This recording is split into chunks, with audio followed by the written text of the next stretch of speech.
नमस्कार, prime time में आपका स्वागत है। मैं हूं साक्षी सभरवाल। सबसे पहले बात आज दिन भर की कुछ प्रमुख खबरों की। तो सबसे पहले बात पूर्व मुख्यमंत्री व डीपीएपी अध्यक्ष गुलाम नबी आजाद को लेकर।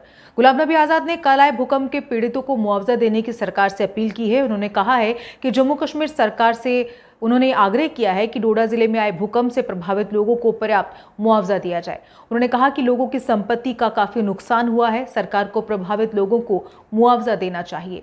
उन्होंने ये भी कहा कि जिन लोगों के घरों को क्षति पहुंची है उन्हें रहने के लिए वैकल्पिक आवासीय सुविधा भी दी जाए। आजाद ने पार्टी कार्यकर्ताओं से भी ये कहा है कि वे लोगों तक पहुंच बनाएं और उनका सहयोग करें। आपको बता दें कि कल जम्मू कश्मीर में 24 घंटों के भीतर भूकंप के 4 बार झटके महसूस किए गए थे। इन झटकों का ज्यादा असर डोडा, किश्तवाड़, भद्रवा में देखने को मिला था, जहां कई घर, स्कूल, अस्पताल आदि की इमारतों को क्षति पहुंची थी और इस दौरान 2 बच्चियां भी स्कूल की घायल हो गई थी।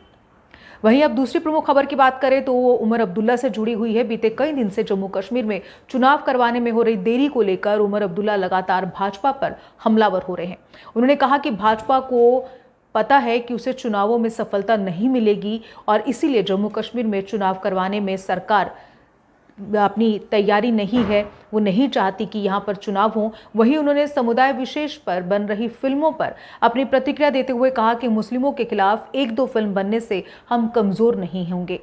भाजपा की ये सोची समझी साजिश है। जैसे जैसे चुनाव नजदीक आएंगे ऐसी साजिशें होती रहेंगी, लेकिन अगले विधानसभा चुनावों में जम्मू कश्मीर से भाजपा का सफाया हो जाएगा। ये एक बड़ा बयान था आज उमर अब्दुल्ला की तरफ से।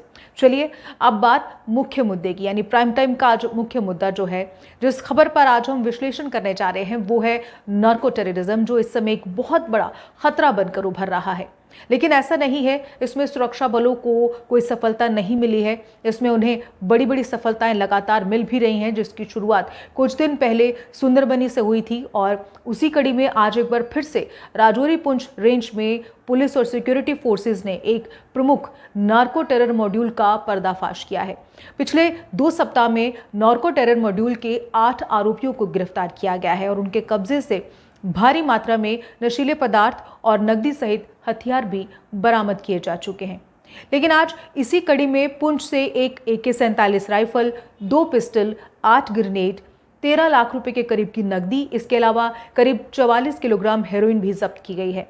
जबकि अगर बीते कल की बात करें तो सांबा के रामगढ़ के रंगूर कैंप से भी 3 नशा तस्करों को गिरफ्तार करके उनके कब्जे से भारी मात्रा में नशे की खेप को बरामद किया गया था। हालांकि कुछ दिन पूर्व नशा तस्करों ने सांबा के सरोर में पुलिस पर हमला भी किया था और बारामूला में भी एक बड़े ड्रग रैकेट का भंडाफोड़ किया गया था। हालांकि बीते कुछ दिनों की अगर बात करें तो असंख्य ऐसे मामले सामने आए हैं जिसमें छोटे बड़े नशा तस्करों को गिरफ्तार किया गया, जबकि इस मामले पर नेंका के उपाध्यक्ष उमर अब्दुल्ला ने चिंता जताते हुए इसे लेकर सरकार और सुरक्षा बलों पर भी सवाल उठाए थे।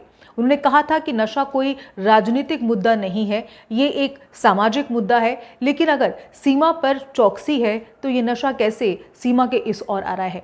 हालांकि उन्होंने ये भी कहा कि नशा तब बढ़ेगा जब हम लोग इसका इस्तेमाल करेंगे। अगर हमारे युवा इसका इस्तेमाल ही नहीं करेंगे तो ये कैसे बढ़ सकता है। यानी उन्होंने युवाओं को भी नशे से दूर रहने का संदेश दिया था। पर सवाल ये नहीं है कि नशा करें या ना करें, सवाल तो ये है कि नशे का कारोबार जितनी तेजी से जम्मू कश्मीर में बढ़ रहा है उतनी ही तेजी से युवा भी इसकी गिरफ्त में आ रहे हैं और छीना झपटी के मामले जम्मू संभाग में हद से अधिक बढ़ गए हैं, क्योंकि युवाओं को नशा पूर्ति के लिए पैसा चाहिए और पैसा पाने का सबसे आसान तरीका उन्हें छीना झपटी, चोरी चकारी लगती है, जो नशे के साथ युवाओं को अपराध की दलदल में लगातार धकेल रही है। हालांकि सरकार अपने स्तर पर लगातार युवाओं को नशे के प्रति जागरूक करने के कार्यक्रम चला रही है, लेकिन ये कार्यक्रम भी मात्र अखबारों की सुर्खियों में आने तक ही सीमित होकर रह जाते हैं। इनका जमीन पर कोई खास प्रभाव दिखाई नहीं देता है, क्योंकि इन कार्यक्रमों में आम जनमानस की भागीदारी न के बराबर होती है। शायद यही कारण है कि ये कार्यक्रम बेनतीजा साबित होते हैं और युवा लगातार इसकी गर्त में गिरते जा रहे हैं।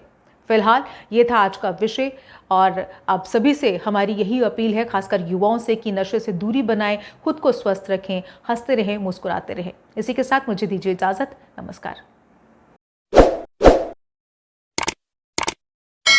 जम्मू कश्मीर की खबरों के लिए जुड़े रहिए GK अपडेट के साथ।